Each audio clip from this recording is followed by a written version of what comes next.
Selamat pagi dan salam sejahtera untuk kita semua. Selamat berjumpa lagi pada pembelajaran sejarah Indonesia, yaitu tentang kekuasaan VOC dan penjajahan pemerintah Belanda. Tujuan utama kedatangan Belanda ke Indonesia adalah berdagang rempah-rempah. Atas prakarsa dari Pangeran Maurits dan Johan van Oldenbarneveldt, pada tahun 1602 Belanda membentuk kongsi dagang yang disebut dengan VOC atau Persekutuan Maskapai Perdagangan Hindia Timur, di mana kantor pertamanya terletak di Banten dan dikepalai oleh Francois Witter.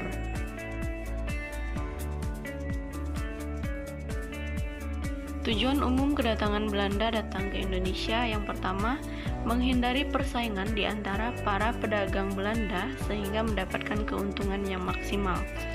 Yang kedua, memperkuat posisi Belanda dalam persaingan dengan bangsa Eropa ataupun bangsa Asia lainnya. Yang ketiga, membantu pemerintah Belanda yang sedang berjuang menghadapi Spanyol, khususnya dalam bidang keuangan.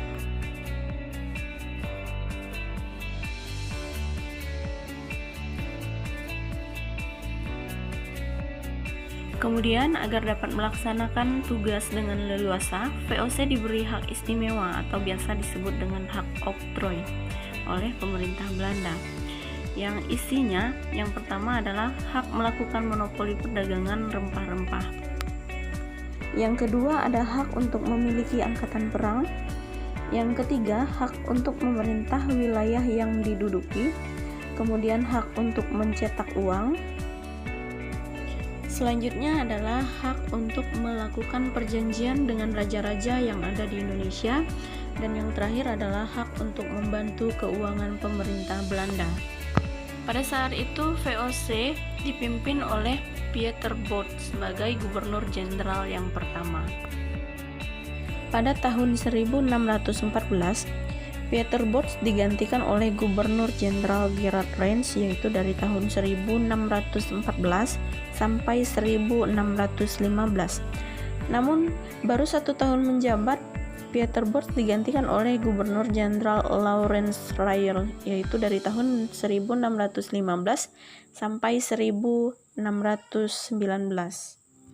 Kemudian pada tahun 1619, Gubernur Jenderal Laurens diganti oleh Gubernur Jenderal Jan Pieterszoon Koen, atau lebih dikenal dengan J.P. Koen.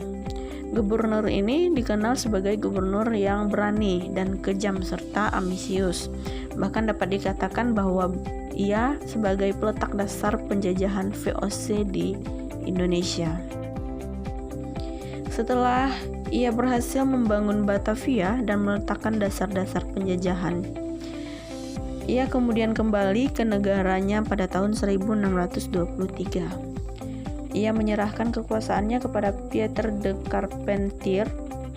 Namun, pemerintah Belanda tidak menyetujuinya dan menginginkan J.P. Koen ini kembali ke Batavia, yaitu pada tahun 1627. Ia kembali di Batavia, kemudian diangkat kembali menjadi gubernur jenderal untuk yang kedua kalinya. Dalam menjalankan kekuasaannya, ia semakin congkak dan kejam. Berbagai bentuk tindakan kekerasan, tipu muslihat dilakukannya. Akibatnya rakyat semakin menderita. Pengaruh VOC pun semakin meluas. Armada VOC diperkuat untuk mempertahankan kebijakan monopoli di setiap yang dipandang strategis.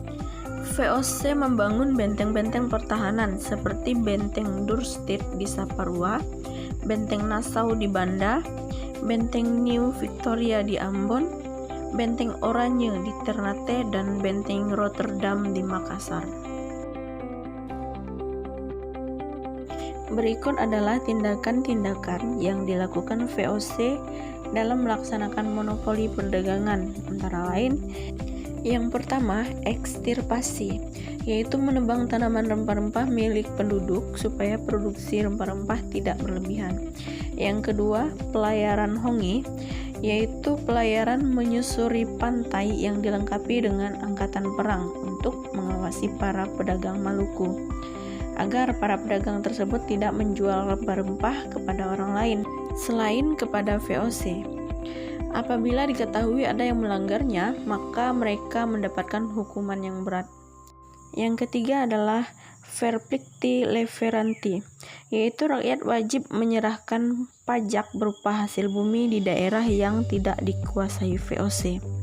Yang selanjutnya, Priengerstelsel, yaitu kewajiban rakyat menanam kopi di daerah Priangan. Hasil kopi nantinya akan dibeli dengan harga yang telah ditentukan VOC. Dan yang terakhir adalah kontingenten, yaitu rakyat diwajibkan untuk membayar pajak berupa hasil bumi. Tindakan yang dilakukan oleh VOC tersebut sangat merugikan rakyat. Dengan keadaan tersebut mendorong terjadinya perlawanan bangsa Indonesia di berbagai daerah, yaitu untuk melawan VOC. Adanya perlawanan-perlawanan tersebut menyebabkan runtuhnya VOC yang akhirnya VOC dibubarkan pada tanggal 31 Desember 1799. Sebelumnya pada tahun 1795 telah dibentuk panitia pembubaran VOC dan penghapusan hak oktroy. Berikut hal-hal yang menyebabkan kemunduran dan kebangkrutan VOC. Yang pertama, banyaknya korupsi yang dilakukan oleh pegawai VOC. Yang kedua, anggaran pegawai terlalu besar sebagai akibat semakin meluasnya wilayah kekuasaan VOC. Yang ketiga, biaya perang untuk memadamkan perlawanan rakyat sangat besar. Dan persaingan dengan kongsi dagang lain seperti kongsi dagang Portugis dan kongsi dagang Inggris. Yang kelima yaitu adanya utang VOC yang sangat besar. Kemudian pemberian dividen kepada pemilik saham atau pemegang saham walaupun usahanya sudah mengalami kemunduran. Yang ketujuh yaitu berkembangnya paham liberalisme, sehingga monopoli perdagangan yang diterapkan VOC tidak sesuai lagi untuk diteruskan. Baiklah, mungkin hanya itu saja materi tentang VOC dan kekuasaan Belanda di Indonesia. Untuk pertemuan selanjutnya kita akan membahas perlawanan-perlawanan yang ada di Indonesia. Sekian dan terima kasih.